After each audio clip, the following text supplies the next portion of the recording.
Right now, as you're watching this video, you believe you chose to click on it. You believe you're choosing to keep watching. You believe that in a few minutes you'll choose whether to like it, share it, or move on to something else. But what if I told you that every single one of those choices was determined by forces completely outside your control? What if the decision to watch this video was made by your brain before you were even consciously aware of wanting to watch it? What if free will, the thing you base your entire sense of self on, is the most convincing illusion your mind has ever created? Before you click away in philosophical horror, consider this. Some of the most liberated, peaceful, and effective people in history have understood this truth, and instead of making them passive victims of circumstance, it made them more powerful than they ever imagined possible. We're about to embark on a journey that will challenge the very foundation of how you see yourself and your place in the world. We'll explore cutting-edge neuroscience, ancient wisdom, and real-life stories of people who discovered that surrendering the illusion of control gave them more control than they'd ever had. This isn't a story about becoming powerless. This is a story about discovering where your real power lies. You see, we've been carrying around a fundamental misunderstanding about human nature for centuries. We've been taught that we're the authors of our own stories, the captains of our own ships, the masters of our own destiny. And this belief, while inspiring in some ways, has become a source of tremendous suffering. We blame ourselves for thoughts we didn't choose to think. We take credit for successes that depended on countless factors beyond our control. We exhaust ourselves trying to force outcomes that were never ours to determine. But what if there's another way? What if understanding the illusion of free will isn't the end of human agency, but the beginning of human wisdom? Think about the last time you tried really hard to fall asleep, and the harder you tried, the more awake you became. Or when you tried to force yourself to be creative, and creativity fled like a startled bird. Or when you tried to will yourself to be happy, and happiness seemed to slip further away. These experiences point to a profound truth. The things we want most in life, peace, creativity, joy, love, can't be manufactured by will alone. They arise from conditions we can influence, but never directly control. And here's where it gets interesting. What if the same principle applies to everything else in your life? What if your thoughts, your decisions, your entire personality are more like weather patterns than military operations? Systems you can understand and work with, but never fully command? What if the secret to getting what you want isn't more willpower, but less? What if the path to freedom runs directly through the acceptance of your limitations? Let me tell you about Elena, a woman whose life was ruled by the tyranny of choice. Elena was a perfectionist, not the kind who kept a tidy desk, the kind who agonized over every decision from what to wear in the morning to which career path to pursue. She believed, deeply and completely, that her life was the sum of her choices, and that making the wrong choice would derail everything. This belief made Elena's life exhausting. She would spend 20 minutes in the cereal aisle, analyzing the nutritional content and cost-effectiveness of different options. She would lie awake at night replaying conversations, wondering if she'd said the right things. She changed her college major 3 times because she was terrified of choosing incorrectly. Elena's relationship with free will was like being a chess player who believes they must calculate every possible move before acting, except the game never ends and the number of possible moves is infinite. The weight of constant decision-making followed Elena into her career as a graphic designer. Every creative choice felt monumentally important. Every client feedback session became an existential crisis. Should she argue for her design vision or accommodate their requests? Was she being true to her artistic integrity or just being stubborn? Elena's work suffered not because she lacked talent, but because she was paralyzed by the weight of authorship. She spent more time deliberating about what to create than actually creating. The breaking point came during a project for a children's charity. Elena had been struggling with the design for weeks, cycling through dozens of concepts, unable to commit to any direction. The deadline was approaching, and she was no closer to a solution. That night, Elena fell asleep at her desk, exhausted from another day of decision paralysis. When she woke up, something had changed. Maybe it was the sleep deprivation, maybe it was the image of the children the charity served. But suddenly Elena stopped thinking about what she should create and started noticing what wanted to be created. Her hands moved almost automatically. Colors appeared on the screen without conscious deliberation. Typography emerged not from careful analysis but from intuitive flow. In 3 hours she created the best work of her career, not by controlling the process but by getting out of its way. When the client saw the final design, they were moved to tears. It perfectly captured the hope and resilience they wanted to convey. Elena had somehow accessed exactly what was needed without calculating how to get there. That experience changed everything for Elena. She began to notice that her best creative work always emerged when she stopped trying to force it. Her most meaningful relationships developed when she stopped strategizing every interaction. Her greatest moments of joy came when she stopped pursuing happiness and started following curiosity. Elena was discovering what mystics have known for millennia and neuroscientists are just beginning to prove. The sense of being a controlling agent is often the biggest obstacle to effective action. But Elena's story was just the beginning of her journey into the paradox of human agency. Because as she stopped trying to control every aspect of her creative process, she began to notice something even more profound about the nature of choice itself. The thoughts that led to her breakthrough weren't thoughts she decided to think. The inspiration that sparked her best work wasn't inspiration she commanded to appear. Even her decision to stop forcing the process wasn't really a decision at all. It was more like a surrender that happened to her. Elena began to wonder if she wasn't the author of her best thoughts, her most creative moments, or even her most important realizations. Then, what exactly was she the author of? The answer to that question would revolutionize not just her work, but her entire understanding of what it means to be human. The scientific evidence against free will is staggering, but it's not what you might expect. It doesn't prove that humans are robots or that nothing matters. Instead, it reveals something far more subtle and ultimately more empowering about how consciousness actually works. In the 1980s, neuroscientist Benjamin Libet conducted experiments that would shake the foundations of human self-understanding. He asked participants to perform simple actions like flexing their wrist whenever they felt like it, while monitoring their brain activity. The results were startling. Libet discovered that brain activity indicating the decision to move began several hundred milliseconds before people reported being aware of their intention to move. The brain was deciding before consciousness knew about the decision. Dr. Scherger's more recent refinements of these experiments have pushed the timeline even further. Using advanced brain imaging, researchers can now predict some decisions up to 10 seconds before people report making them consciously. Think about what this means. The feeling of deciding, that sense of weighing options and choosing a path, appears to be a post hoc narrative your brain creates to explain actions it has already initiated. But here's where it gets really interesting.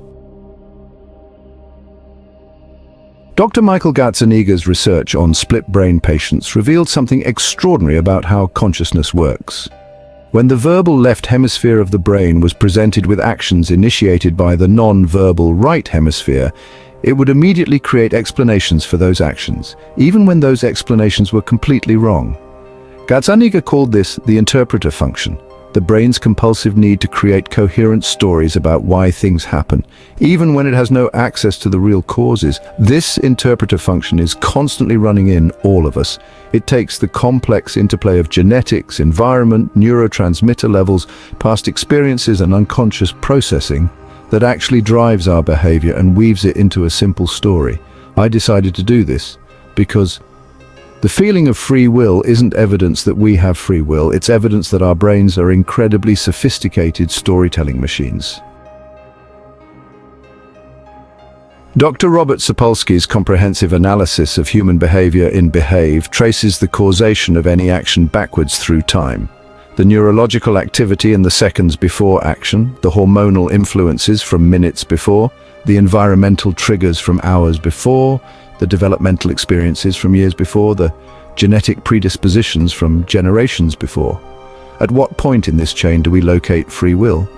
When exactly does the mechanistic unfolding of cause and effect become choice? Sapolsky's conclusion is that there is no such point.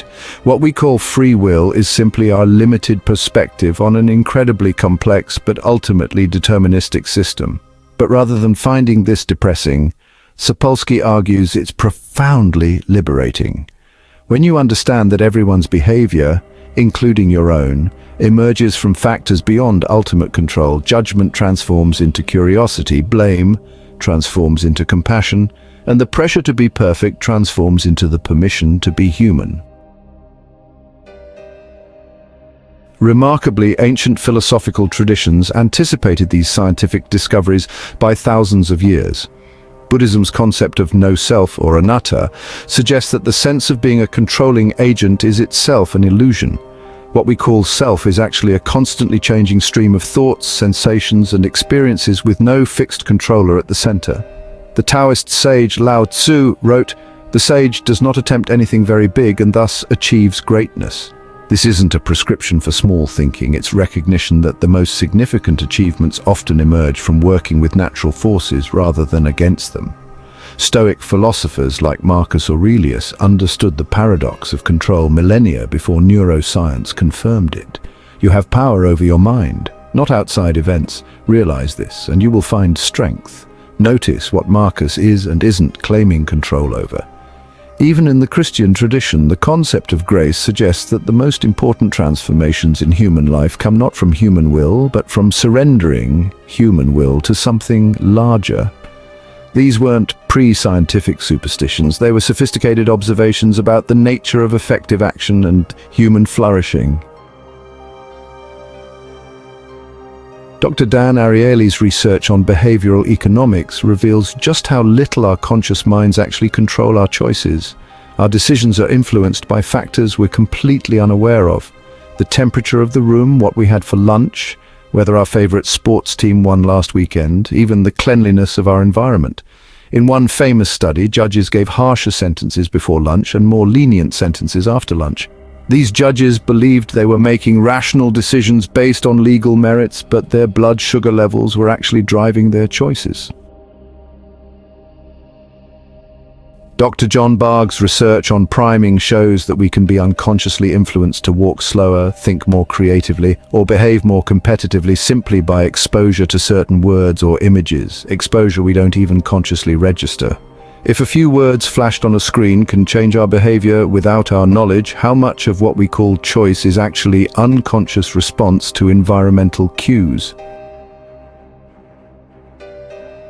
Perhaps most remarkably, Dr. Christoph Koch's research on consciousness suggests that our sense of making decisions in real time is largely illusory.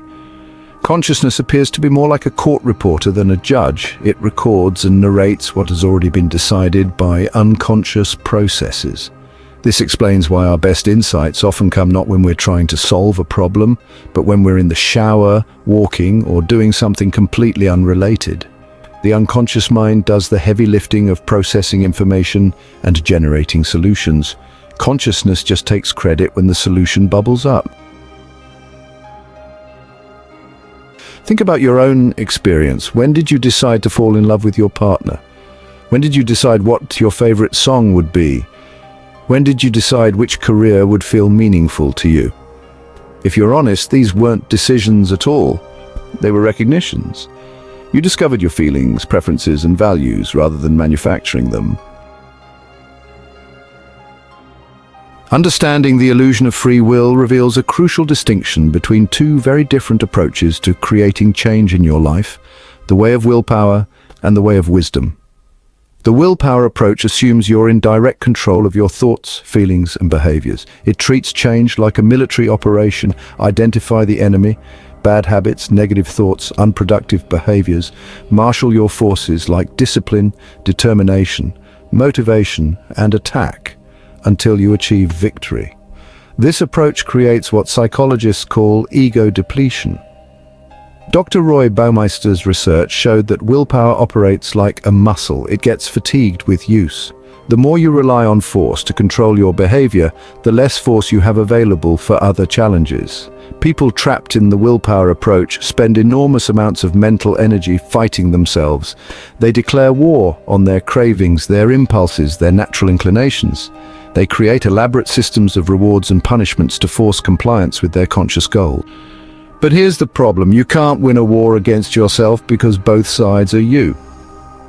When willpower fails, and it always eventually fails, people don't just return to their old behaviors, they often overcompensate in the opposite direction. The dieter who uses pure willpower to restrict calories often ends up binge eating. The person who forces themselves to think positive thoughts often becomes more anxious than before. The workaholic who tries to force work-life balance through sheer discipline often burns out completely. Willpower approaches treat symptoms while ignoring causes. They try to control outcomes while neglecting the conditions that create those outcomes. The wisdom approach recognizes that lasting change happens not by force, but by understanding and working with the natural processes that drive human behavior. Instead of fighting your nature, you study it. Instead of forcing yourself to be different, you create conditions where different behaviors naturally emerge. Instead of relying on willpower to overcome your impulses, you design your environment to make good impulses more likely and bad impulses less likely. Dr. B.J. Fogg's research on behavior change at Stanford shows that sustainable change happens when you make desired behaviors easier and undesired behaviors harder, rather than trying to overpower your natural inclinations through sheer force of will. The person who wants to exercise more doesn't rely on motivation to get to the gym. They put their workout clothes next to their bed and choose a gym on their way to work. The person who wants to eat healthier doesn't fight their cravings. They change what food is available in their kitchen. This approach recognizes that you are not separate from your environment, your biology, your past experiences, or your unconscious processes. You are the product of all these forces, and that means you can influence your behavior by influencing these forces. Here's where the plot thickens. The people who achieve the most control over their lives are often those who give up trying to control themselves directly. Consider meditation. The goal of meditation isn't to control your thoughts, it's to observe them without being controlled by them. Experienced meditators don't have fewer thoughts or better thoughts. They have a different relationship with thinking itself. They discover that thoughts arise spontaneously from unconscious processes, exist for a while in consciousness, and then disappear back into unconsciousness. The sense of being the thinker of your thoughts is revealed to be as illusory as the sense of being the dreamer of your dreams. This recognition doesn't make thoughts less useful, it makes them more useful. When you stop identifying with every thought that passes through your mind, you can evaluate thoughts based on their helpfulness rather than defending them because they feel like yours. Dr. Mihaly Csikszentmihalyi's research on flow states provides another window into the paradox of control. In flow, those moments when you're completely absorbed in an activity and performing at your peak, the sense of effortful control disappears entirely. Athletes in flow don't feel like they're controlling their movements. They feel like their movements are happening through them. Musicians in flow don't feel like they're choosing each note. They feel like the music is playing itself. Writers in flow don't feel like they're constructing sentences. They feel like they're taking dictation from some deeper source. These aren't mystical experiences. They're examples of what happens when conscious control gets out of the way and allows unconscious competence to operate freely. The paradox is that flow states, where control feels absent, are often when we perform most skillfully and feel most satisfied. Meanwhile, states of high conscious control, where we're micromanaging every aspect of our performance, tend to produce anxiety, rigidity, and suboptimal results. Perhaps nowhere is the illusion of free will more costly than in our understanding of addiction. Traditional approaches to addiction treatment often assume that people choose to use substances and can choose to stop using them through willpower and moral resolve. But Dr. Nora Volkow's neuroimaging research at the National Institute on Drug Abuse shows that addiction involves fundamental changes to brain structure and function, changes that affect decision-making, impulse control, and reward processing.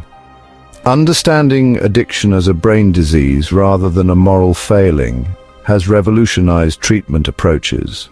Instead of trying to enhance willpower, effective treatments focus on changing the environmental, social, and neurochemical conditions that drive addictive behavior.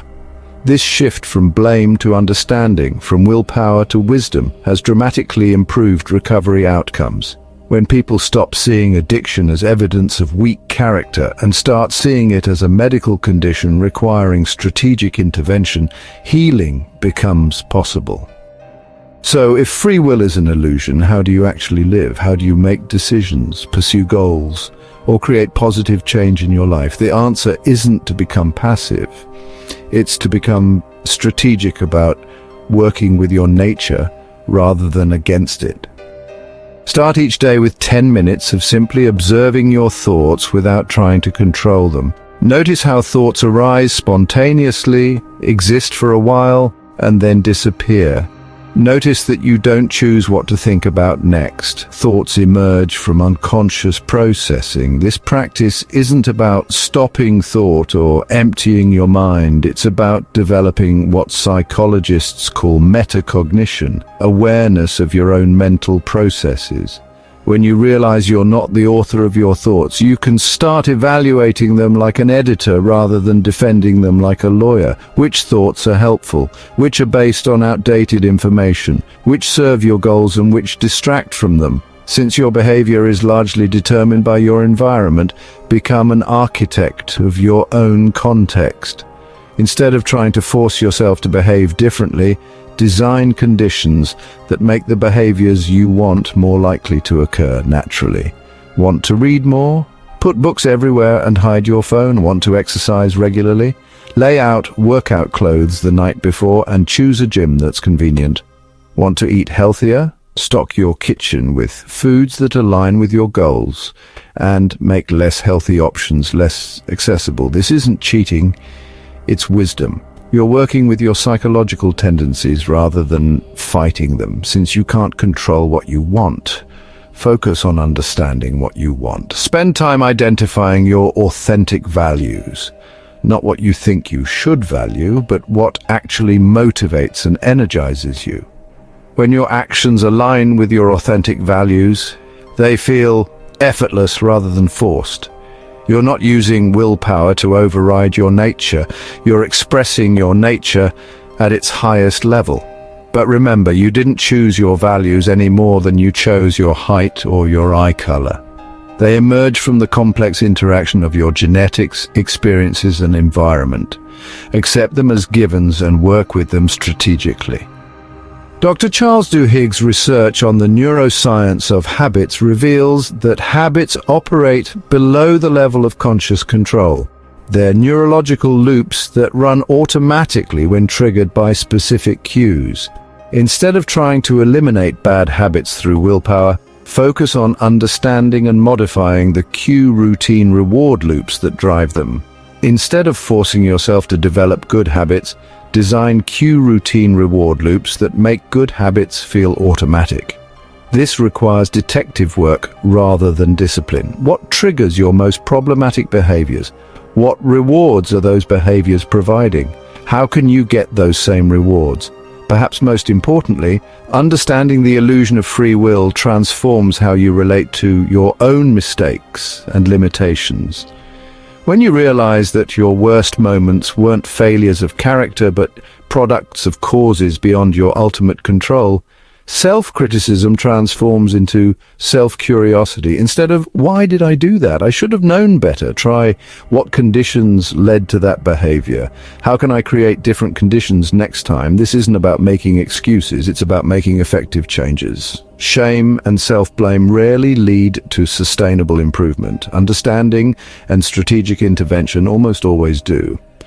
Dr. Kristin Neff's research on self-compassion shows that people who treat themselves with kindness when they fail are more likely to learn from their mistakes and less likely to repeat them. Self-compassion isn't self-indulgence, it's self-effective. Learn to distinguish between what you can influence and what you can't control.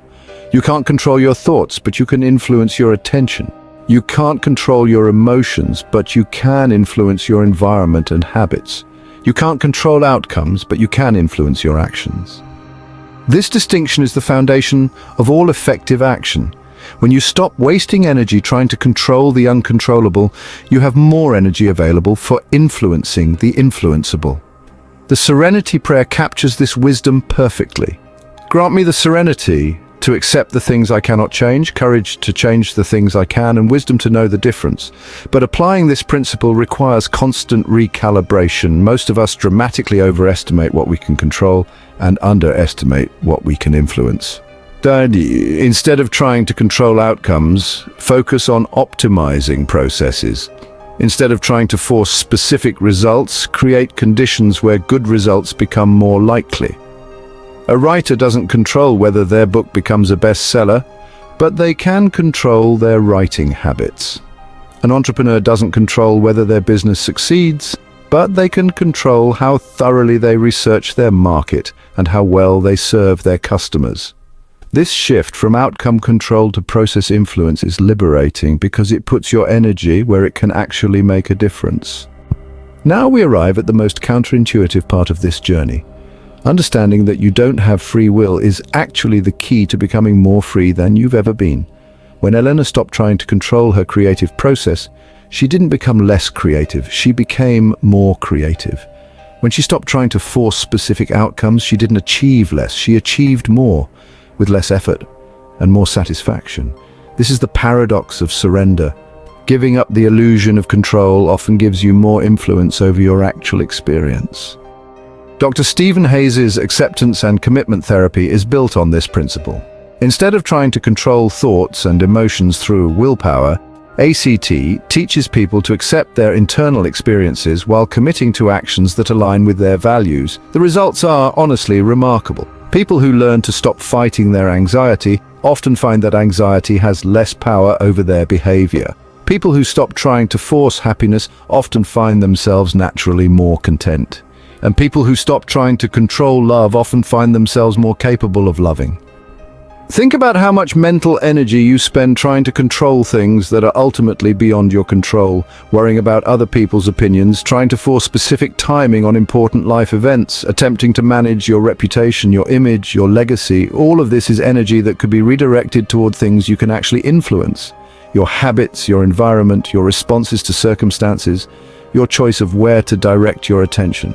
When you stop trying to control the uncontrollable, you don't become powerless, you become more powerful, where power is actually possible.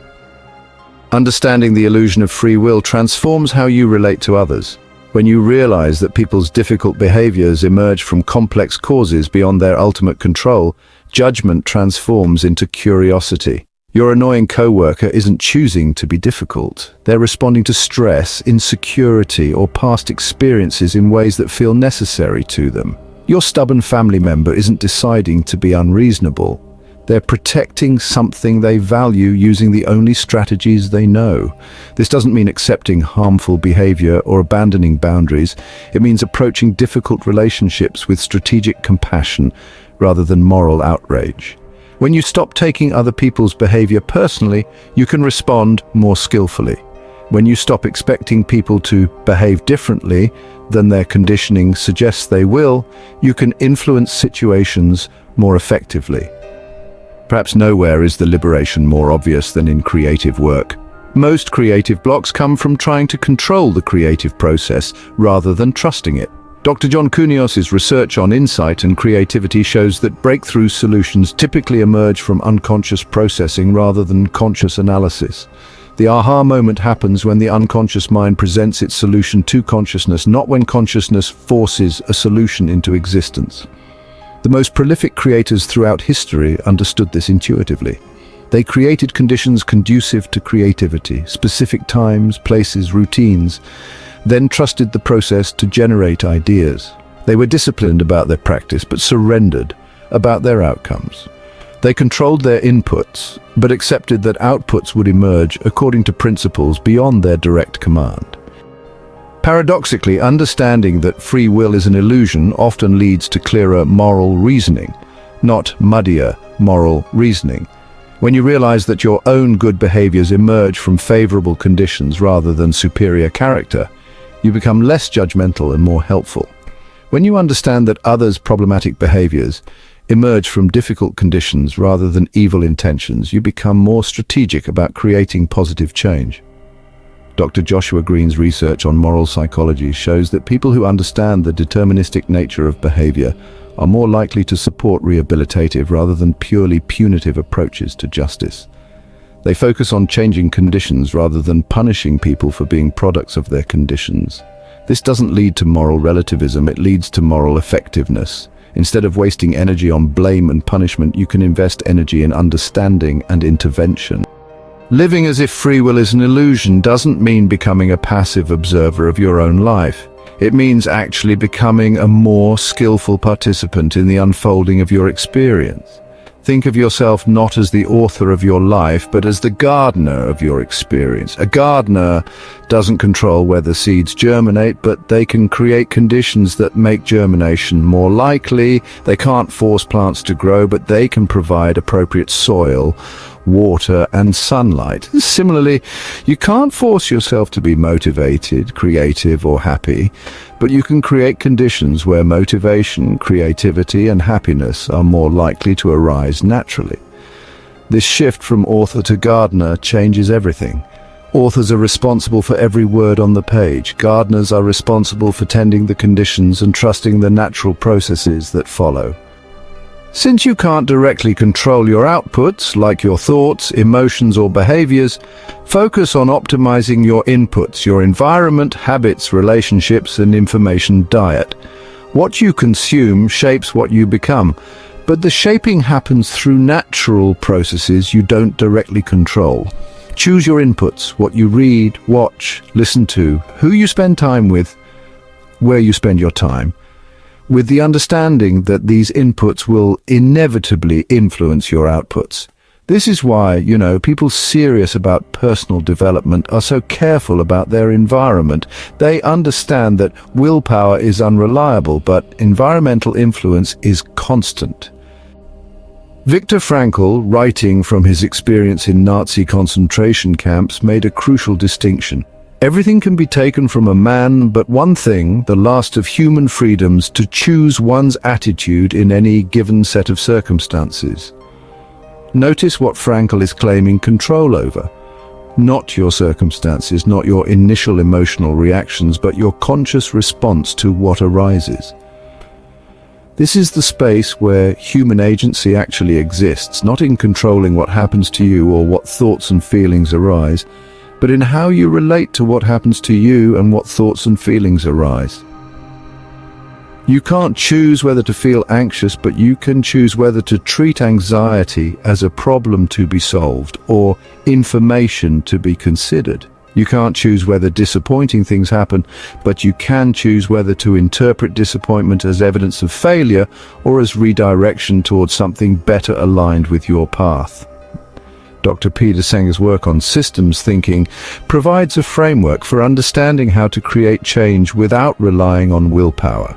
Systems thinking recognizes that everything is connected, and small changes in the right places can create large changes throughout the entire system. Applied to personal development, this means looking for leverage points, places where small adjustments can create significant improvements in your overall experience. For many people, sleep is a massive leverage point. Improving sleep quality affects mood, decision-making, creativity, and relationships. But most people try to improve their lives by working harder during their waking hours rather than optimizing the quality of their rest. Similarly, the people you spend time with are a huge leverage point. Jim Rohn famously said, "You are the average of the 5 people you spend the most time with." This isn't metaphor, it's observable fact. Social influence shapes behavior more powerfully than conscious intention. Since consciousness appears to be more about attention than control, developing your capacity to direct attention becomes, pretty crucial. Dr. Daniel Siegel's research on mindsight shows that you can actually develop the ability to observe your own mental processes with greater clarity and, less reactivity. This doesn't give you control over what arises in your mind, but it does give you more choice about what you focus on. Attention training practices, whether through meditation, mindfulness, or other contemplative disciplines, don't really teach you to control your experience. Instead, they teach you to navigate your experience more skillfully. So when difficult emotions arise, instead of trying to suppress them, which honestly doesn't work, or being overwhelmed by them, which isn't helpful, you can observe them with interested detachment, gather whatever information they contain, and then redirect your attention toward more productive focuses. As we reach the climax of this exploration, we arrive at a, well, rather startling conclusion. The people who understand they don't have free will often live more freely than those who believe they do.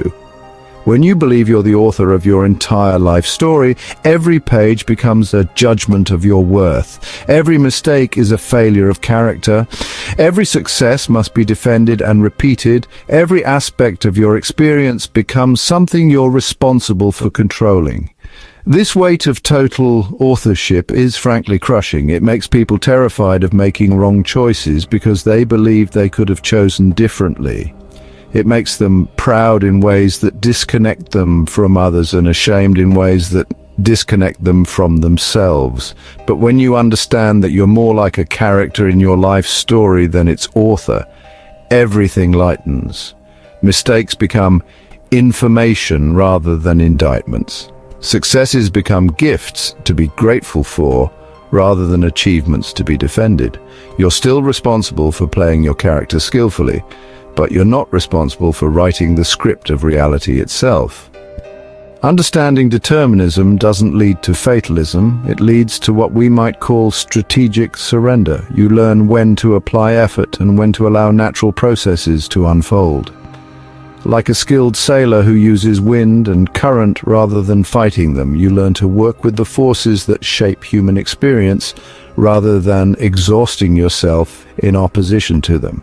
This requires wisdom about timing, patience with processes you can't control, and faith in outcomes you can't guarantee. But it also leads to a quality of action that feels both powerful and peaceful.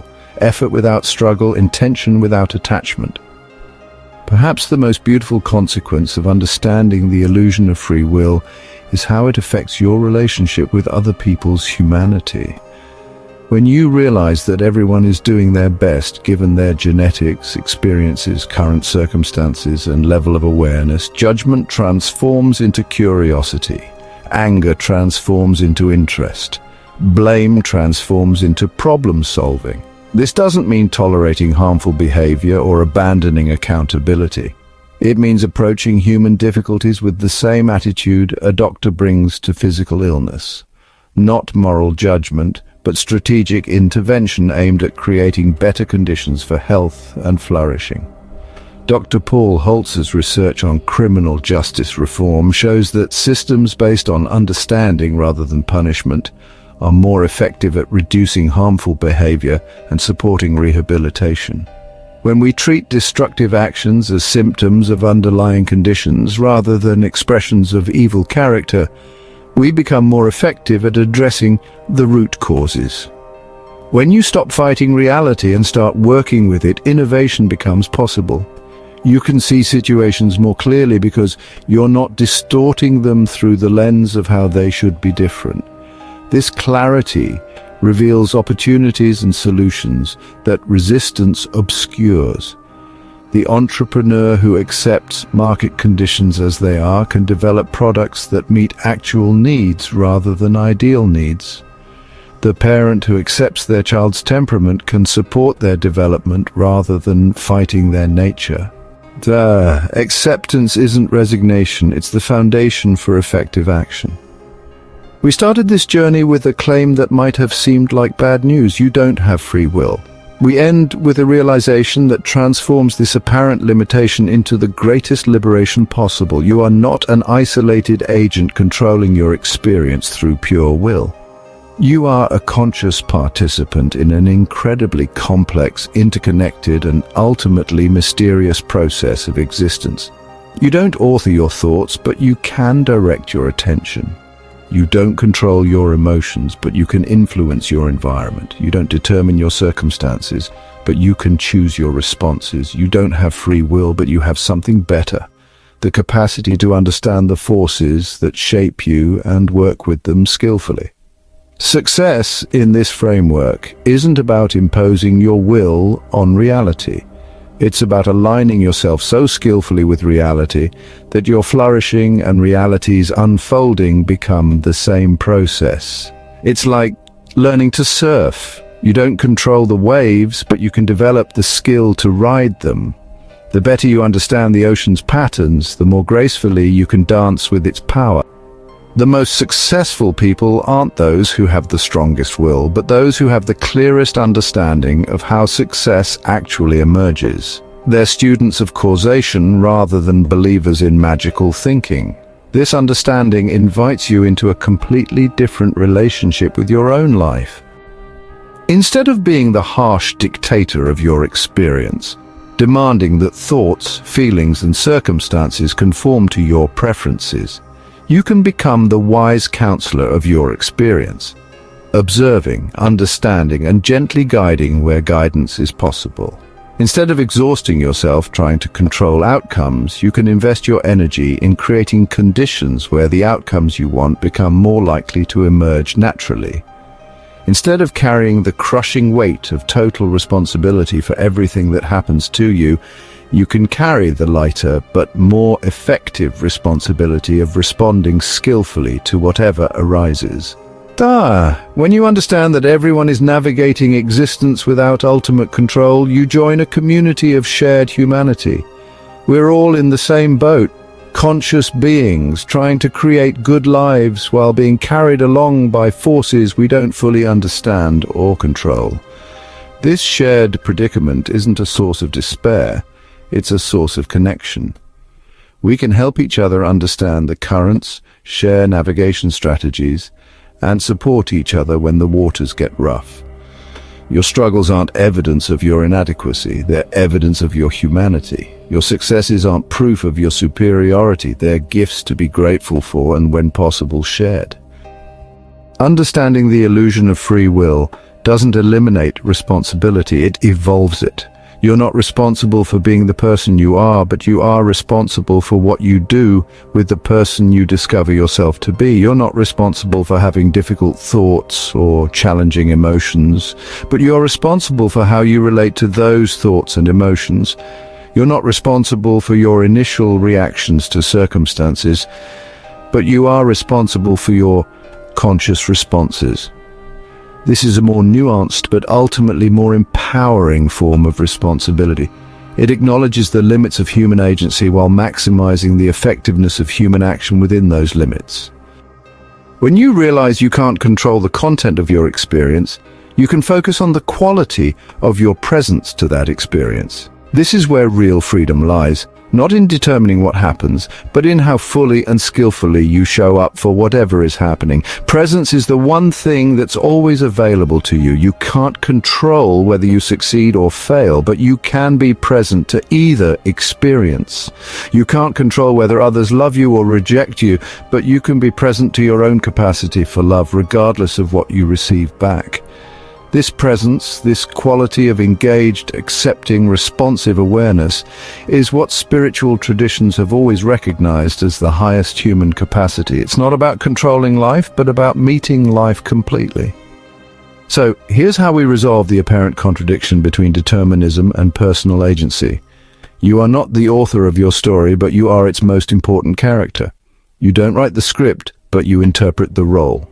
You don't control the plot, but you influence how it unfolds through the quality of your performance. This perspective maintains human dignity while acknowledging human limitations. It preserves the possibility of growth while accepting the constraints within which growth occurs. It honors the reality of influence while releasing the illusion of control. Right now, as we near the end of this exploration, notice what's happening in your mind. Are you trying to figure out whether you agree with these ideas? Are you analyzing how this understanding might change your life? Are you planning how to apply these insights? Here's a gentle suggestion. Instead of trying to control your response to this information, simply observe what response arises naturally. Instead of forcing yourself to believe or disbelieve, notice what resonates and what creates resistance. This is the practice of living without the illusion of free will, becoming exquisitely attentive to what is actually happening in your experience, rather than what you think should be happening. The ultimate freedom isn't, the freedom to control everything. It's the freedom from needing to control everything. It's the recognition that life is happening through you rather than to you, and that your job is not to manage this process, but to participate in it as skillfully as possible. When you understand that your thoughts think themselves, your feelings feel themselves, and your behaviors emerge from causes beyond your ultimate control, you can finally relax into the magnificent complexity of being human. You can appreciate your good qualities without pride, acknowledge your limitations without shame, and work toward improvement without the crushing pressure of believing that everything depends on your will alone. You can love others without trying to control them, serve causes you care about without attachment to specific results, and face uncertainty without the anxiety that comes from believing you should be able to predict and control the unpredictable. Tomorrow, try this experiment. For 1 hour, approach your experience as if you're a scientist studying the fascinating phenomenon of being you, rather than a manager trying to control the experience of being you. Notice what thoughts arise without judging them. Observe what emotions emerge without trying to change them. Watch how your behavior unfolds without forcing it to be different. Pay attention to what happens when you stop fighting your experience and start exploring it with genuine curiosity. You might discover what Elena discovered, what mystics have always known, and what neuroscience is finally confirming: the thing you thought was your prison, the lack of ultimate control, is actually your doorway to a kind of freedom you never imagined possible. You don't have free will, but you have something infinitely more beautiful: the capacity to consciously participate in the mystery of existence, to respond to life with wisdom and compassion, and to influence the unfolding of reality through the quality of your presence. You are not the god of your experience, responsible for controlling every aspect of your existence. You are something far more wonderful, a conscious expression of the universe's ongoing creativity, aware enough to appreciate the process and wise enough to work with it rather than against it. The question isn't whether you have free will. The question is, now that you know you don't, what will you do with this liberating knowledge? The answer, ironically, is entirely up to you. Or rather, it's entirely up to the complex, mysterious, beautiful process that you are. And that process, when understood and honored rather than fought and controlled, is capable of creating changes in your life that mere willpower could never achieve. Welcome to the freedom beyond free will. Welcome to the power that comes from understanding powerlessness. Welcome to the most counterintuitive liberation in human experience. The journey begins now, not with a decision, but with a recognition. Not with control, but with curiosity. Not with will, but with wisdom. And that recognition, that curiosity, that wisdom, they're already arising in you naturally, just as they were always meant to.